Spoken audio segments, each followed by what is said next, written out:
చిన్నపిల్లలు తినే ఫుడ్లో ఎంత షుగర్ అనేది మనం యాడ్ చేయొచ్చు.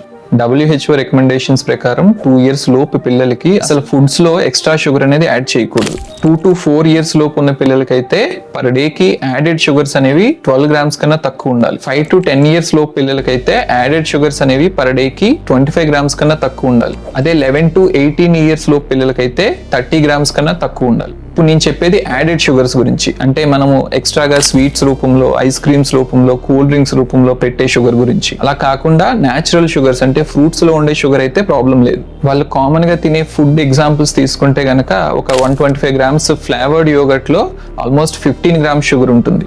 ఒక స్మాల్ కప్ అంటే 100 grams ఐస్ క్రీమ్ లో 20 grams షుగర్ ఉంటుంది. ఒక 30 grams చాక్లెట్ బార్ లో 20 grams షుగర్ ఉంటుంది. 200 ml కూల్ డ్రింక్ లో అయితే 30 grams షుగర్ ఉంటుంది. సో ఈ chocolate, ice cream, cool drinks, yoghurts లో పర్ డే కి పిల్లలకి కావాల్సిన దానికన్నా ఎక్కువ షుగర్స్ ఉంటున్నాయి కాబట్టి వీటిని అవాయిడ్ చేసి వాళ్ళకి న్యాచురల్ షుగర్స్ ఉండే ఫ్రూట్స్ ని అలవాటు చేయాలి.